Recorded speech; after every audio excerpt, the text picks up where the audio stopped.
I learned about an extremely degenerate cop today that had a video surface with his behavior that's probably more embarrassing to the department than that cop that started going like G.I. Joe mode and just mag dumping after an acorn fell on his squad car. Officer Anthony Hare of the San Diego Pussy Department found himself in hot water after he was caught red-handed in the back seat with a female arrestee after she said she was down to fuck.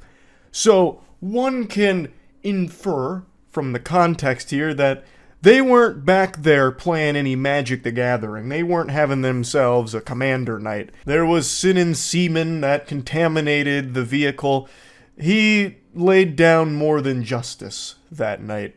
He's since resigned, but you can scrub away the cum, but you can't scrub the video footage because it has surfaced. Not of him actually, doing the dirty deeds here, but of him being caught because he locked himself in the back seat and thus needed assistance. And speaking of assistance, I bet you need help drinking beverages in a better way.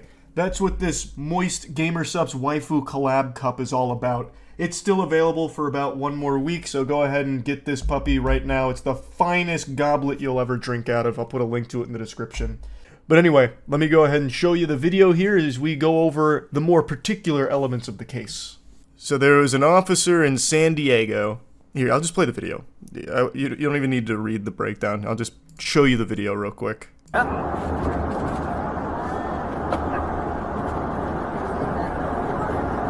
you're not?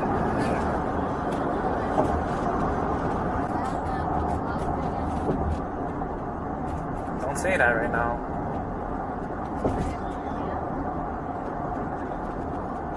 No, I said don't say that right now because everything's being recorded right now. So this opened my eyes to a problem that I talked about a lot. That cops have full control over when they can stop recording something. So he mentions right there, this woman's like, I'm super down to fuck. And Anthony, he's pitching a tent. He's like, and he's like, wait, don't say anything because this is still recording right now. He hasn't had a chance to turn it off. But he does. He does get that chance. What's going on?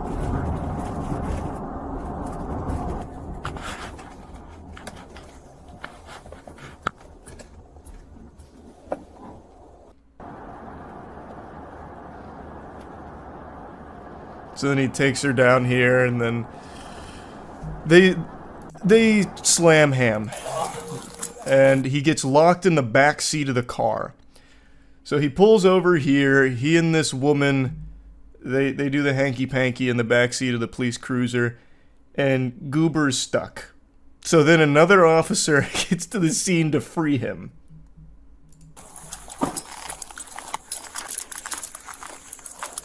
In front of a house. Yeah, that was another thing. The place he pulls in front of is just a fucking house. Like, imagine, you see the police car pull up, you're like, oh god, what's happening out here? And then you see this officer fucking in the back seat of the car here. Like, he didn't even go anywhere secluded or anything. He literally just slabs up in front of this house.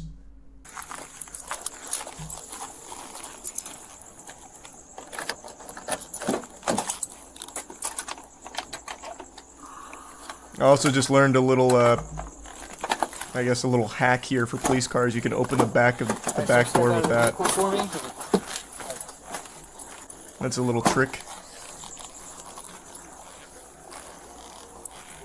114 yellow. What code for? Everything just went wrong. Okay, hold on. Let me turn my camera off. Isn't that fucking awful? She's code 4? She's code 4. Okay. Yeah, let me turn this off real quick.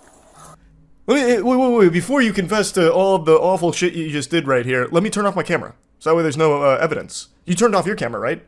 Okay, good, just making sure. That's so dumb. If you can just turn it off whenever, it's so fucking stupid. Typically it was like, oh, the camera malfunctioned, but here it's just like, wait, let me turn this off. Like, what's the point? No, he got fired. Or resigned or whatever. His claim is that he was just checking on her and that everything went wrong. You can see him saying everything just went wrong. I was being such a gentle sir. I went back there to make sure everything was okay. I moonlight as a gynecologist, and she was having a medical emergency with throbbing pussy syndrome, and I went back there, and one thing leads to another. I'm stuck in the back seat. And now you're probably getting the wrong idea about what happened here. It was totally professional.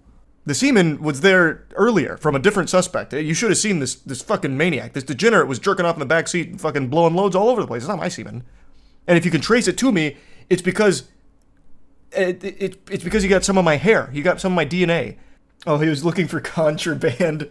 So true. Keeping the streets safe.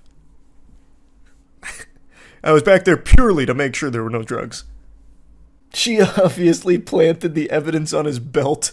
Now, the official explanation here from the source itself, Mr. Anthony Hare, says that he went back there because he believed that the woman was having a medical emergency. I'm actually inclined to believe Mr. Hare on this claim because I think there is a very high chance she was suffering a medical emergency. Cock withdrawals. This is a serious medical condition. In fact, it claimed the life of one of my buddy's grandmothers when we were growing up. She actually passed away from wiener withdrawals. If left unattended, the symptoms can be severe and even life-threatening. So Mr. Hare was just following his code to the letter. Protect and serve. Penis. And he didn't want to do it. Brother is a hero. He shouldn't be forced to resign over a misunderstanding. He should have been given the key to the city, I'd say. This whole thing is a classic example of it's not what it looks like, you know. He did what he had to do in the moment, and then, if we go back to the explanation, it all makes perfect sense. When he was getting out of the car, it accidentally knocked his body camera off, which is just a pure coincidence that the body camera, went dark after she had made the statement about being down to have sex and after him mentioning that the body camera was recording things. It's just really just unfortunate timing that he happened to have knocked the body camera off and it went dark right after those things had been said. But it could happen to anybody. According to the other officer, Mr. Hare was pretty embarrassed, refusing to elaborate on exactly what was happening and why he needed him out there and why he was asking about like a master key to the vehicle and stuff like that. And the woman was also, interviewed by investigators, and she claimed that he had asked for her number and to meet up when she was released from jail, saying he wanted to get with me when I was done with the warrant or whatever I got arrested for. She told investigators there was never any sexual contact between her and Mr. Hare. Really? You sure about that? What happened? Was there ejaculation showers that night? Why did he have cum on him? Where was that? Did someone drive by and throw in a cum potion? How did that happen if there was no sexual contact? But who am I to question the official story, I suppose? One thing I would like to see a little bit more elaboration on is why the officer who showed up told him to stop talking so he could turn off his body cam and they continue the conversation. That's a little weird, right? If it was all just a big misunderstanding, wouldn't you want that on record so you could clear up all of the misconceptions about it? That just seems a little suspicious. I just think it's super dumb that at any point in time an officer can just turn off their body cam and that doesn't lead to a lot of questions about why. I don't know, that just rubs me the wrong way. Kind of defeats the whole purpose of it, really. I wonder how often this happens. Probably more often than you'd think, I would guess.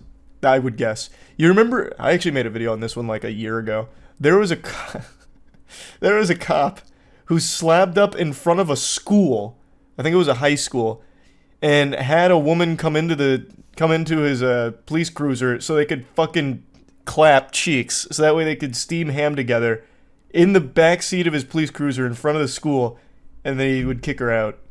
So they were having an affair, and they do it in front of a school.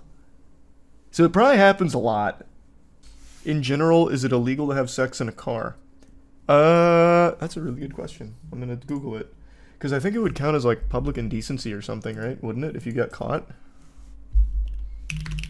But you can have sex in a car in your garage or something. If it's on private property and not in public.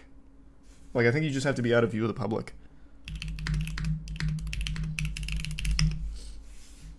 Generally, it is illegal to have sex in public if a reasonable person believes that someone will see them. Therefore, if you do not have reasonable expectation of privacy and you decide to have sex in your car, you could be brought up on criminal charges. Yeah. So you can if it's not in public view. So somewhere private. Which makes sense. Makes membership pricky. Though I like the idea that there's just a blanket illegality to it. Like having sex in a car will have you in jail no matter where you do it. So like you park your car in your garage, you fuck your wife or whatever, and then all of a sudden the sirens are blaring like, get the fuck out! Get off the ground! We know what you just did here! You're going to the slammer! Having sex in a car! Have you no decency? If you fuck in your car in the garage, do you leave it running? Educational question. I guess it depends on how long you last. If you're a one-pump chump, you could probably get away with leaving your car on, but if you actually go for a while, like maybe there's a carbon monoxide risk, potentially. I don't know. I guess it depends on how long you do it. I would say you'd probably want to turn your car off just to be safe. You could at least leave the electrical on and have the air blowing. Probably don't need the whole car on. If you die mid-nut, will the semen that comes out still be viable? I don't see why not.